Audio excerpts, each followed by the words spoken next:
आपको पता है कि कोरोना जैसे भयानक रोग से पूरा विश्व आज परेशान है। भारत देश में भी यह धीरे धीरे अपना पैर फैला रहा है। तो भारत सरकार, उत्तर प्रदेश सरकार और अपना विश्वविद्यालय भी इससे बचने के लिए ढेर सारे प्रयास कर रहे हैं।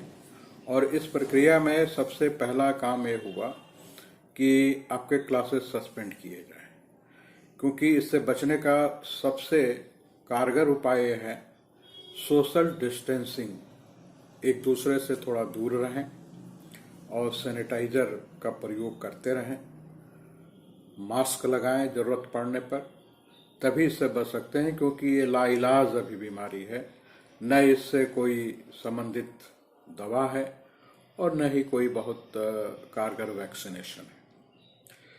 तो क्लासेस तो सस्पेंड हो गए, लेकिन आपका किसी तरह से नुकसान न हो, तो इसलिए यह जरूरी है कि आपको बीच में विषय से संबंधित जो भी चीजें हैं उसका भी उस पर भी डिस्कशन किया जाए।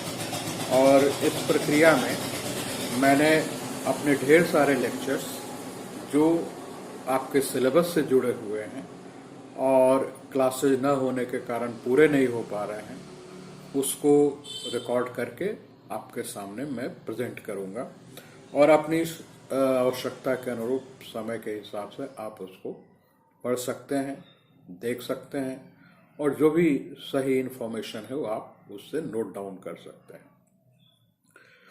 पिछले क्लासेज में हम लोगों ने बात की थी प्रारंभिक हड़प्पा सभ्यता के संदर्भ में, अर्ली हड़प्पन कल्चर, और हमने आपसे यह भी कहा था कि हड़प्पा सभ्यता के 3 चरण हैं।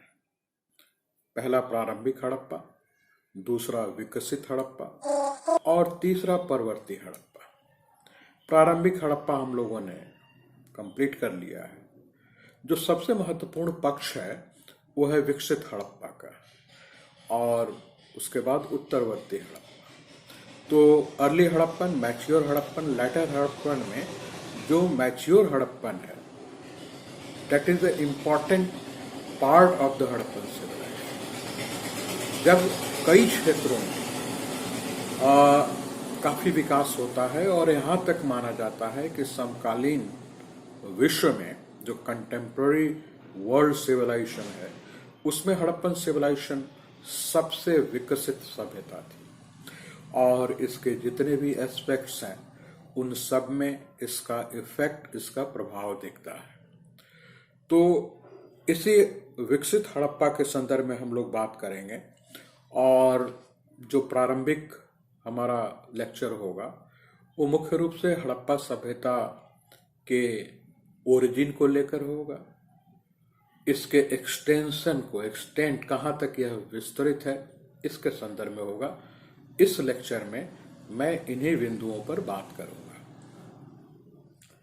आपको पता है कि, और कई किताबों में इस तरह का उल्लेख भी है कि हड़प्पा सभ्यता जिसको हम लोग कह रहे हैं ये पहले सिंधु घाटी सभ्यता के नाम से जाना जाता है और इंडस वैली सिविलाइजेशन इसे कहते थे। इंडस वैली सिविलाइजेशन और हड़प्पन सिविलाइजेशन में कोई मूलभूत अंतर नहीं है, केवल नोमेनक्लेचर में अंतर है। और नोमेनक्लेचर, नामकरण के अपने कुछ नियम हैं जिनका पुरातत्व में प्रयोग किया जाता है, और उसी के अंतर्गत यह नाम रखा गया जो अभी सभी जगह, सभी पुस्तकों में और पूरे विश्व में हड़प्पा सभ्यता ही प्रयोग किया जा रहा है।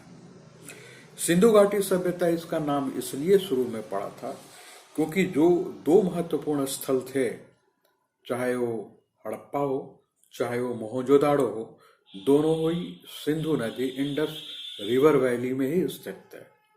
मोहनजोदाड़ो तो सिंधु के किनारे ही स्थित था, सिंध प्रांत में, और जो हड़प्पा स्थल है यह सिंधु की एक ट्रिब्यूटरी, एक सहायक नदी है, रावी नदी, उसके किनारे स्थित।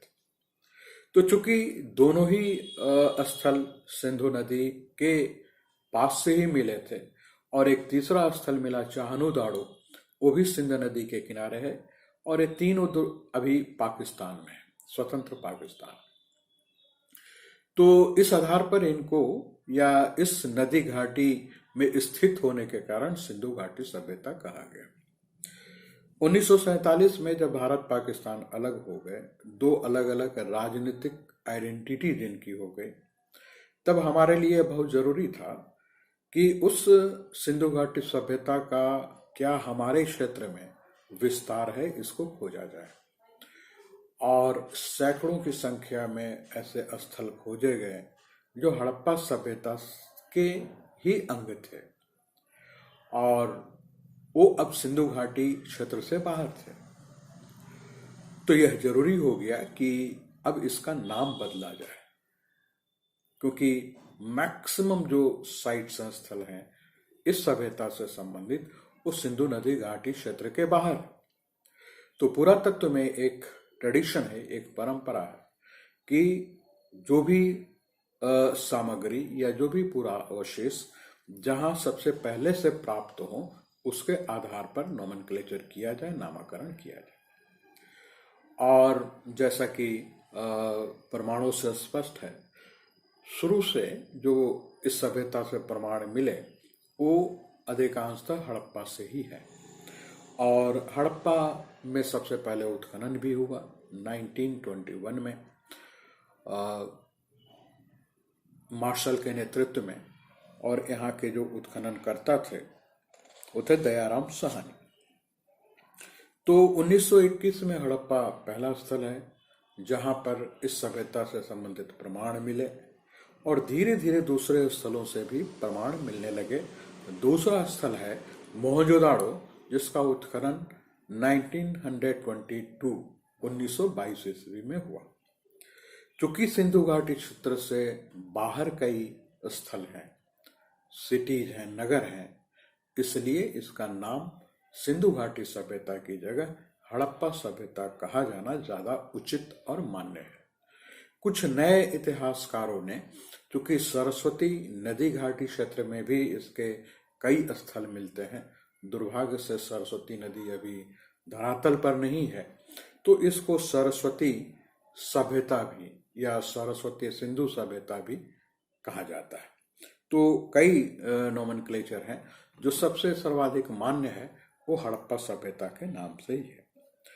तो इस सभ्यता से संबंधित जो चीजें हम लोग यहाँ करेंगे उसमें एक तो इसकी डिस्कवरी को लेकर के, और 1826 ईस्वी में चार्ल्स मेसॉन नामक व्यक्ति ने, या एक तरह से कह सकते हैं विद्वान ने, इस सभ्यता से संबंधित कुछ प्रारंभिक अवशेष प्राप्त किए। 1853 में विलियम ब्रंटन को कुछ और प्रमाण मिले और इस तरह से यह चलता रहा।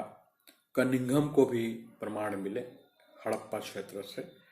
और आपको पता होगा ब्रिटिश पीरियड में रेलवे ट्रैक बिछाया जा रहा था, खासकर समुद्री क्षेत्रों से या समुद्री व्यापारिक केंद्रों से मध्य भारत के क्षेत्रों तक यह रेलवे पटरियां बिछाई जा रही थी।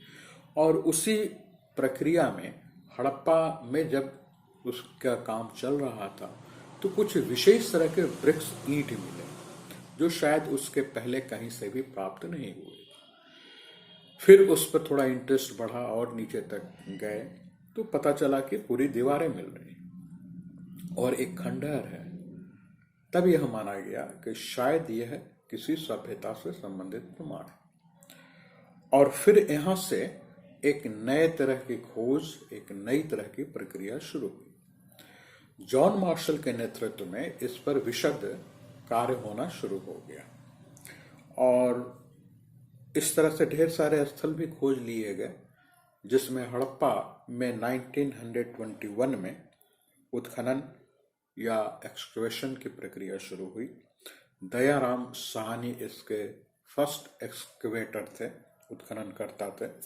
1922 में मोहनजोदाड़ो में उत्खनन शुरू हुआ और राखाल दास बनर्जी, आर.डी. बनर्जी उसके उत्खनन करता था, एक्सकवेटर थे। इसी तरह से 1921 से 31 तक चाहनुदाड़ो, जो सिंध नदी के किनारे स्थित है, वहां पर उसका उत्खनन प्रारंभ हुआ और अली मुराद करके उत्खनन करते थे, और यह प्रक्रिया चलती रही। और 1947 के बाद ऐसे बहुत सारे स्थल, चाहे वो कालीमंगा हो, चाहे लोथल हो, चाहे वो धोलावीरा हो, रंगपुर हो, राखीगढ़ी हो, बानावली हो, ये ऐसे ढेर सारे स्थल हैं जिनकी खोज की गई, जिनका उत्खनन किया गया, और वहाँ से जो सामग्रियाँ मिली वो सभी सामग्रियाँ वैसी ही थी या उससे मिलती जुलती थी, या वही पैटर्न था जो हड़प्पा और मोहनजोदाड़ो में था। तो फिर इन सबको उसी का अंग मान लिया गया, और इस तरह से इसे शुरू में हड़प्पा सिंधु घाटी सभ्यता कहा गया, और बाद में इसे हड़प्पा सभ्यता कहा जाने लगा। इसकी तिथि को लेकर भी कई तरह के विवाद हैं, लेकिन अभी जो प्रमाणिक तिथि है वो एक कार्बन तिथि है, और जो 2300 BC टू 1750 BC, 2300 से 1750 ईसा पूर्व के बीच का काल है। और यह जो फेज है ये मैच्योर हड़प्पन का फेज है, और इसी मैच्योर फेज में, इसी विकसित हड़प्पा चरण में वो सारे तत्व सामने दिखते हैं जो हड़प्पा सभ्यता के पहचान है। तो इसकी डेट लगभग सभी इसको मानते हैं 2300 टू 1750 BC, जो कैलिब्रेटेड संशोधित कार्बन तिथि है। तो हड़प्पा सभ्यता के कुछ प्रारंभिक चीजें हैं। अब इसके विस्तार को हम लोग देखेंगे, और विस्तार को अगर आप मैप में देखें तो अगर पाकिस्तान को भी उसमें सम्मिलित कर लिया जाए तो जो उत्तर पश्चिम का क्षेत्र है, नॉर्थ वेस्ट का जो रीजन है, उसमें बेसिकली हड़प्पन सिविलाइजेशन के साइट्स या स्थल अधिकांश संख्या में, कुछ पाकिस्तान में है और कई भारत क्षेत्र में। तो भारत का जो पंजाब है, भारत का राजस्थान है, गुजरात है, कश्मीर है, हरियाणा है, और इधर उत्तर प्रदेश है, महाराष्ट्र के भी कुछ उत्तर ऊपर वाले हिस्से हैं। इन सभी क्षेत्रों से हड़प्पा सभ्यता के स्थलों के प्रमाण मिले। उनमें कई ऐसे नगर उत्खनित किए गए, एक्सकवेट किए गए, जहां से प्राप्त होने वाली सामग्रियों के आधार पर हड़प्पा सभ्यता की जो विशेषताएं हैं, जो पक्ष हैं, वो निश्चित किए गए। अगर आप नॉर्थ में देखें, सबसे टॉप मोस्ट जो साइट है नॉर्थ में, वो है कश्मीर में मांडा। और अगर दक्षिण में, साउथ में इसका एक्सपेंशन देखें तो वो है भगत राव भी जिसको कहा जाता है। और एक और स्थल खोजा गया है मालवान, और एक गुजरात में। अगर इसका पश्चिमी विस्तार देखें तो पश्चिमी विस्तार में बालाकोट है जो पाकिस्तान के एकदम पश्चिम में स्थित है, और पूर्वी विस्तार अगर आप देखें तो वो उत्तर प्रदेश का आलमगीरपुर है, हापुड़ जिले में ये स्थित है। और इस तरह से अगर रफली इसका